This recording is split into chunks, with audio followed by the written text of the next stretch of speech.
The offseason in the NFL is actually something that's really fun for me because I get to look at film of players and look at it over the course of multiple seasons. It becomes a really interesting study for me, a way for me to educate myself, to be honest with you, and see how players improve. In some cases, how to see how injuries affect players, unfortunately. In some cases, to see how a player is not as good of a fit in a particular system. I think of a guy like Jamie Collins, how well he's played with the Patriots and multiple times being there and then left the Patriots twice and wasn't able to recreate that level of impact, that level of versatility in either case when he went to Cleveland or when he went to Detroit. Anyway, one of the guys that I've done a recent look at who's got a big opportunity this year, maybe his last possibly in his career, is Jameis Winston. Coming off an injury in 2021, ACL, I believe. Just seeing how he's worked through that situation. Of course, this is going to be a limited this is not going to be a comprehensive film study. Only have 7 games from 2021. Really 6 because he got injured in the 7th game. So statistically a weird year for him because there's a small sample size. Having said that, he had 14 touchdowns to 3 interceptions. Using those 6 games that I'm referring to, it was 13 touchdowns to 3 interceptions. And when I say a weird season, he only completed 59% of his passes. So it's not like he was completing a high percent of his passes. And in the first 3 games, really low yards per attempt, yards per completion, yards per game. After the first 3 games, I'm going to let some plays run here, by the way. This is going to be filmed from 2019, I think, and maybe a little bit from 2020. But 2021, again, only averaged less than 200 yards per game. So about almost 1,200 yards in the 7 games he played. But if we revert it to 6, it's about 183 per game. So probably a little less than that. But the touchdown to interception ratio was clearly the best of his career. He's only 28, which is surprising to me. It's just crazy that Jameis Winston's only 28. He seems to have been around for so long and seems to have been with so many teams, but really it's only been 2. I thought he was under pressure a lot in 2021. The Panthers and Patriots games, to be exact. He had a lot of pressure in his face, 7 total sacks in those 2 games, and a really, really low yards per attempt, or yards per completion for that matter, in those two games. Carolina really ate up the Saints' protection schemes. We're going to see some of those plays here in a moment. Just showing you some film of him from 2019, 2020. Obviously, very inconsistent guy.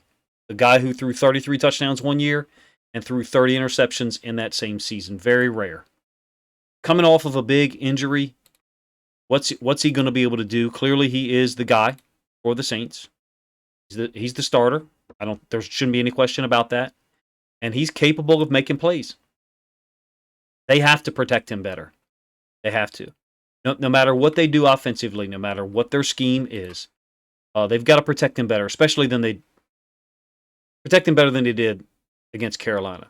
Number 91, 8. And he made last year. He showed some moments where he was poised in the pocket, and he did some things that I kind of admired. He's a guy who will get the ball.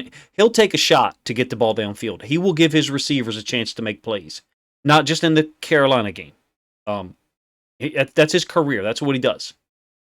And that Panthers defense was on a tear early in the season, and they really got after Jameis Winston. And I think there's certain things that improved about him when he went to the Saints, and he was able to be around Sean Payton. Certain things I just think are who he is. He will take chances, and certainly he looks a little rigid at times, not nearly as smooth as other quarterbacks who are maybe in their 7th or 8th season. The ball can be a little loose sometimes. I get it that there's jokes about his, some of his off-season practice routines. Okay, fine. And again, throwing 30 touchdowns and 30 interceptions in the same season, that's a very rare thing. I really think the Saints figured out how to use him after week 3, though. His yards per game increased as a result. He seemed to have better protection. I thought they were under center more. And he got more time. When he got more time, he was able to do things. Certainly there were some bad decisions, like that one right there. You would not expect your quarterback in his 7th or 8th year to throw this football under such heavy pressure, with clearly, multiple defenders downfield in a position to defend the deep route. I think he believes in himself, and sometimes maybe it's too much. Something was wrong against the Panthers with their protection schemes. I know the quarterbacks are involved in recognizing the blitz that's coming and helping the O-line get the protection set. I don't know who the issue was, but something was wrong. The left guard struggled with Morgan Fox, number 91. He looked like an all-pro that week. Had 3 quarterback hits and only 26 snaps, and I think he only had like another sack total the rest of the year. To be honest with you, I'm kind of rooting for Jameis Winston because he's already been put in a little box, and that's just kind of the person I am. I like to go against the grain. I like to root for people who've been put into a little box, and it's been pretty much decided this is who they are. Now, there is some truth to that. Jameis Winston will do things like this and throw the ball up. You've seen 2 of the last 3 plays. One of them was a horrible interception against Carolina. This one, he's throwing the ball up, but I think he believes there's a flag called in this play, possibly, so he's going to give his receiver a chance to make a play, and his guy makes a play. What are they going to have if they get a healthy Michael Thomas, and some of the other weapons that they've got? I think they've got talented guys there. Jarvis Landry signed. One of the things I think he's better at, I don't know if it really shows up in this film, is he's better at finding receivers underneath than early in his career, and he is more settled under pressure. And again, I've mentioned it a couple times, he wants his guys to make a play. That's a 4th down against Green Bay there. They were fortunate to be able to score. I think they were going for a field goal when Green Bay was called for a penalty. He's under duress, getting sacked again, and throws the ball up, lets his guy go get the football. Clearly, that style of play has not worked for him in terms of statistics, nor has it worked in terms of his winning percentage. So I'm not trying to convince you that all of a sudden, Jameis Winston's going to win a Super Bowl.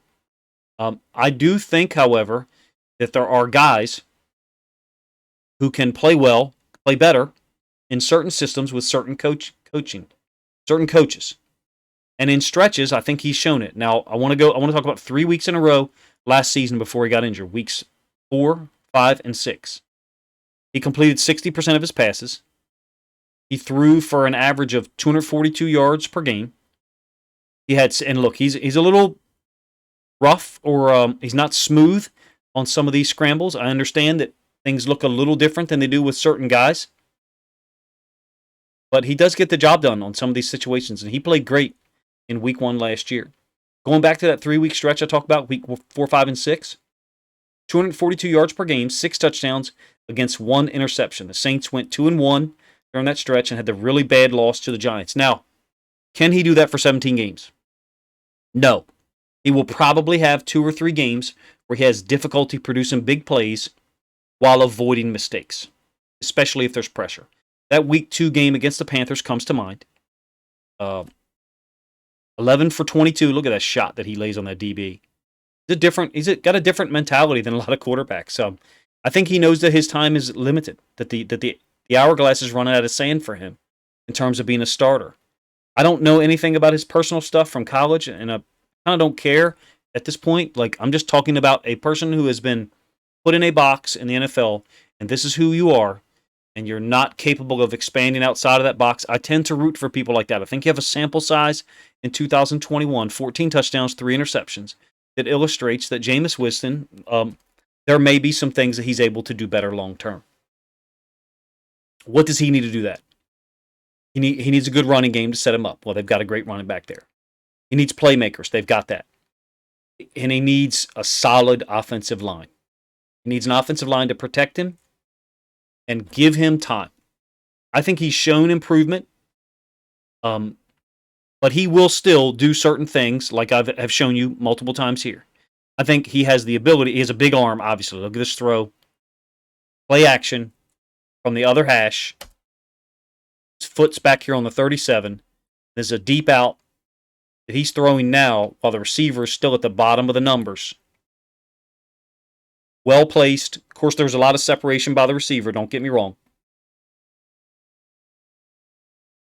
He will certainly throw the ball up, as I've shown you here. If he will throw the ball underneath and stay conservative in most situations, I think this Saints team could be pretty solid. I'm not saying they're going to be 13-4, 14-3. I'm certainly not saying they're going to be a Super Bowl juggernaut or anything like that. But it would not surprise me if Jameis Winston is able to put together a good season. I'm not advocating that he's going to be a top 5 quarterback. I always tend to think in this manner. It's the way that I was taught. Tell me what a player can do. What are his strengths? What are the things that he can do well? And then let's, as a coach, try to figure out a way to build on that. If you're on Twitter in the last 2 or 3 days, someone shared a comment or a quote from Mike Tomlin where he was talking about that, or that mindset as a coach. And also, I heard, I don't know if you pay attention to the draft. If you've watched this long, you probably do. In a pre-draft video, there was some NFL scout. Maybe it was during the draft. I don't remember even what team. I think maybe the Colts. But a scout said something to his other guys like, look, don't tell me what he can't do. Don't give me all the negative things. Tell me what he's able to do. How could we use him in our system? It seemed like that video was during the draft, and they were looking for players to select who could help them. That was validation for me in terms of the way I think about players. Because if you think about some of the guys that have won Super Bowls recently, they've been put in a little box at a certain point in time during their careers.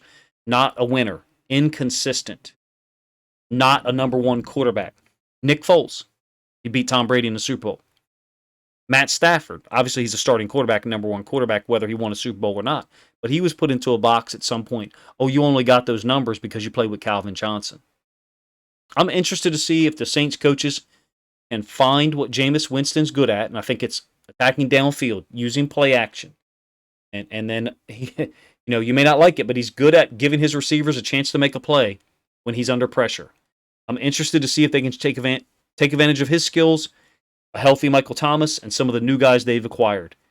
I think turnovers could still be an issue at certain points, but with this defense, they got Tyrann Mathieu, still got Demario Davis, still got a solid pass rush. I think they can be dangerous in 2021. Let me know if you agree with that thought by me, and let me know if you agree with any of my thoughts here. What you think of Jameis Winston? As a player in 2022, does his play in 2021, small sample size, does it show you that there's any improvement? Because I still think you see moments of a guy who still plays like a 23, 24-year-old quarterback in his first or second year in the NFL.